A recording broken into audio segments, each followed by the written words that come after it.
Hello friends, তো good evening. কেমন আছো তোমরা? আশা করি সবাই ভালো আছো এবং সুস্থ আছো। তো চক্রবর্তী বাবু ইউটিউব পরিবারে তোমাদের স্বাগত। আমি সন্দীপ চক্রবর্তী। অন্যান্য দিনের মতো আজকেও চলে এসেছি তোমাদের সঙ্গে শেয়ার করব একটা লেটেস্ট আপডেট, যেটা হলো না ওপার বাংলার সুপারস্টার সাকিব খান, তার আপকামিং মুভি যার নাম হলো তুফান। এটাই প্যান ইন্ডিয়া রিলিজ পেতে চলেছে, অর্থাৎ এই ভারতেও সিনেমাটা রিলিজ পাবে এবং এই ভারতে এই সিনেমাটার ডিস্ট্রিবিউশনের দায়িত্বে রয়েছে আমাদের SVF। তো এই তুফান মুভিটার আজকে টিজারটা ড্রপ করেছে। টিজারটা আমি দেখলাম, আমার কেমন লাগলো চলো তোমাদের সঙ্গে শেয়ার করব।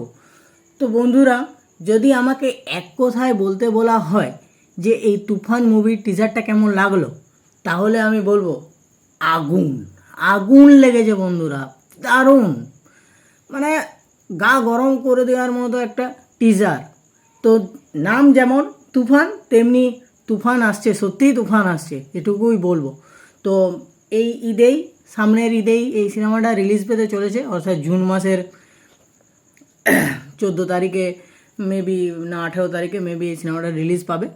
তো টিজারটা নিয়ে যদি আমি এবার একটু ডিসকাশন করি, তাহলে বলবো না এখানে প্রবাবলি এই 90s 80s ব্যাকগ্রাউন্ডে এই সিনেমাটা হতে চলেছে। তো তার এই যে look and feel, dress up, location, colouring সবই একটু পুরনো আমলের দেখেই বোঝাচ্ছে।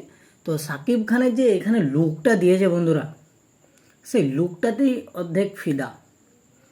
একটা জিনিস আমি বলবো, এই সাকিব খান যদি প্রপার ডিরেক্টর পায়, তাহলে সে কিন্তু কিছু করে দেখাবার ক্ষমতা রাখে, এটুকু আমি একদম 100% বলতে পারি। এই যে রায়ান রাফি সাকিব খানকে কিভাবে ইউজ করেছে, দারুণ লাগছে, দারুণ লাগছে। রায়ান রাফির যে থট, যা ভিশন, তার সঙ্গে আমাদের সাকিব খানের অ্যাক্টিং, এই দুটো কম্বিনেশনটা কিন্তু দারুণ দারুণ ফুটে উঠেছে।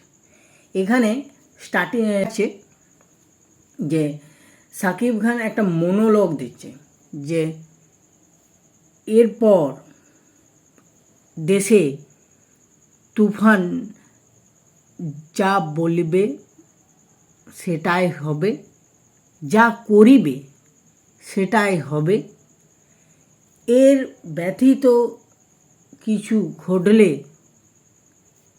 তখন তুফান সব তছনছ করে দেবে।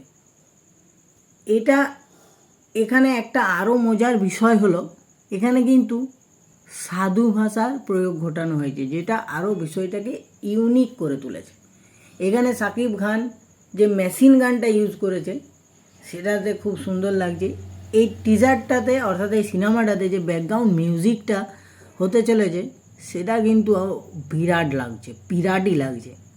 আরেকটা মজার বিষয়, ব্যাকগ্রাউন্ড মিউজিকটা যখন বাজছিল তখন তো সেরা লাগছিলই, তার সাথে যে আমার মনে হয় এটা টাইটেল সং হতে পারে, আমি কিন্তু শিওর নই। তো গানটা যেটা 2-4 লাইন বাজছে, সেটা মাথা খারাপ করে দিচ্ছে।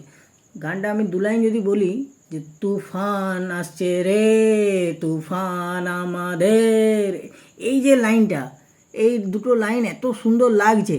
এবং তারপরে একদম টিজারটা শেষের দিকে বেরিয়েছে আরেক গুরুদেব, সেটা হলো চঞ্চল চৌধুরী বন্দুকটা হাতে নিয়ে বলছে, আরে তুফান ভয় পাওয়াই দিয়েছিস যে, হা হা হা হা হা।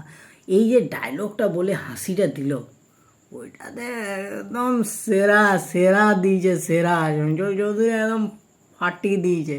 ওইটুকু একটু সিন পেয়েছে টিজারটাতে, তাতে যেটা দিয়ে দিয়েছে, মানে মাথা খারাপ করে দিয়েছে। এবার ওই সিনটার পরে সাকিব খানের লাস্টে এক সিনটা দেখাচ্ছে, চারদিকে বাথটপে শুয়ে আছে, চারদিকে আগুন আর জোরে চেঁচাচ্ছে, হ্যাঁ, ওই যে গর্জনটা, ওই সিনটা কিন্তু মারাত্মক লেগেছে।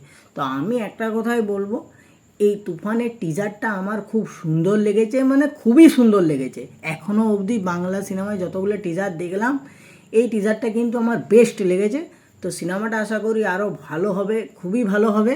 তো তো যারা এখনও টিজারটা দেখোনি তারা SBF এর ইউটিউব চ্যানেলেই পেয়ে যাবে টিজারটা। তো টিজারটা অতি অবশ্যই দেখো, এবং আমার ভিডিওটা যদি ভালো লেগে থাকে তাহলে একটা লাইক করো, কমেন্ট করো, শেয়ার করো, এবং আমার চ্যানেলটা অতি অবশ্যই সাবস্ক্রাইব করে বন্ধুরা ভালো থাকো, সুস্থ থাকো।